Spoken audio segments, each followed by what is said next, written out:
عالمی مدنی مرکز فیضان مدینہ باب المدینہ کراچی پاکستان میں ائمہ کرام کا تربیتی اجتماع ہوا، جس میں مبلغ دعوت اسلامی ابو صالح مفتی محمد قاسم عطاری نے سنت و برا بیان فرمایا۔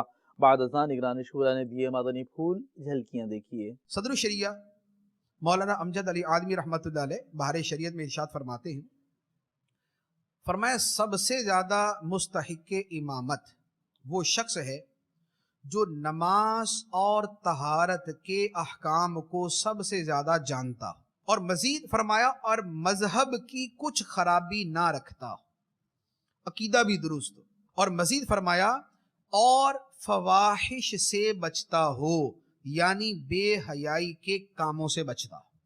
یہ ہے سب سے بہترین امام۔ حدیث مبارک ہے کہ جسے لوگ ناپسند کرتے ہیں اس امام کی نماز قبول ہی نہیں ہوتی۔ وہ نماز کے اندر کی چیزوں کے بارے میں تو نہیں، وہ تو اس کے مجموعی کردار کے اعتبار سے ہے، اس کی مجموعی زندگی کے اعتبار سے ہے، اس کی اخلاقیات کے اعتبار سے ہے، اس کے شریعت پر عمل کی جانے والی چیزوں کے اعتبار سے ہے۔ تو لہذا امام نماز کے اندر بھی اور نماز کے باہر بھی دونوں کے اندر مقتدیوں کی رعایت رکھنے کی کوشش کرے۔ تو یہ وہ اوصاف ہیں کہ اگر امام ان کو اپناتا ہے تو وہ ایک آئیڈیل اور اچھا امام بن سکتا ہے۔ امام لوگوں کا عقیدہ اور عمل مضبوط بھی کر سکتا ہے اور اپنی باتوں یا اپنے قول اور فعل سے لوگوں کے عقیدے اور عمل کو نقصان بھی پہنچا سکتا ہے۔ لاکھوں کی تعداد میں ایسے لوگ ہوں گے جن کا دین، ایمان، عقیدہ ان کے مسجد کے ائمہ کی وجہ سے بچا ہوا ہے۔ اپنے کسی عمل قصدی کے ذریعے لوگوں کو دین سے، نماز سے، مسجد سے، عبادت سے، عقیدے سے دور کر دیا، ساری زندگی وہ گناہ کر کے گناہ کماتے رہیں گے اور اس کے کھاتے کے اندر بھی گناہ آتا رہے گا۔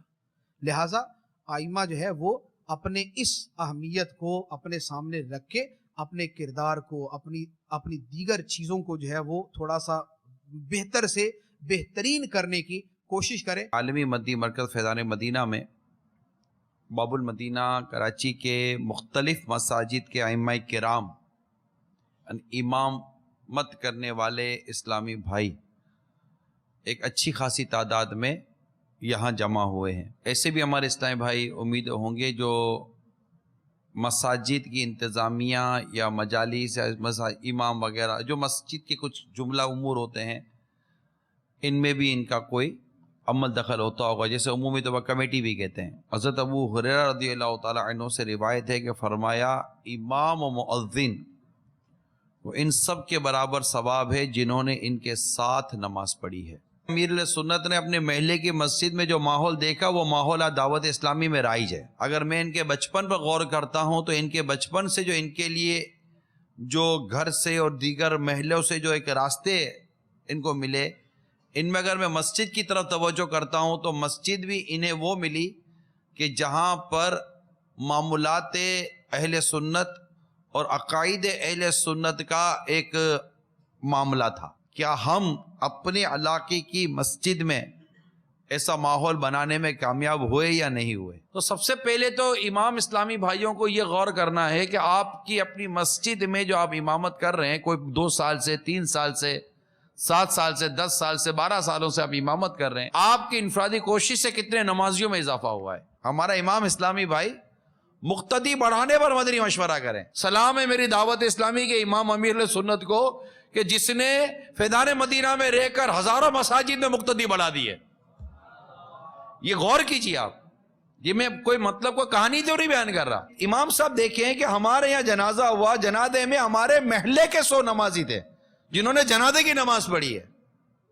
عصر و مغرب کے درمیان جنازہ تھا، نہ انہوں نے عصر کی نماز پڑھی نہ انہوں نے مغرب کی نماز پڑھی، مگر انہوں نے آ کر جنازے کی نماز پڑھی۔ یہ ان کا حال تھا کہ ان کو اتنا بھی موت سے نصیحت نہ ملی۔ ایک نور مسجد کاغذی بازار میں امامت کرنے والا امیر سنت آپ کے سامنے، آپ بتائیے کہ جب آپ سلام پھیریں، فجر کا سلام پھیریں اور پیچھے دیکھیں کہ 6-6 7-7 صفیں بھری ہوئی ہیں، یہ جاگتی آنکھوں کا خواب ہے، چاہیں گے تو پورا ہو جائے گا۔ مجھے یاد آتا ہے حاجی مشتاق رحمت اللہ تعالی علیہ، اللہ ان کی تربت پر کرو رحمت نازل فرمائے۔ میں نے کم ہی ایسے دیکھے ہیں کہ جن میں جمعہ کے بیان سے پہلے مسجد بھر جاتی تھی۔ آپ بولو گے یار امیر سنت کی مثال نہیں دیتا، مرید کی مثال کیوں دیتا ہے؟ اس لیے کہ آپ کو امیر سنت کی مثال دیتا تو آپ کہتے ہیں کہ ہم ایسے نہیں ہو سکتے. اصلاح امت کا جو کام منبر اور محراب سے ہو سکتا ہے نا، وہ کسی اور ذریعے سے اتنی آسانی سے نہیں ہو سکتا.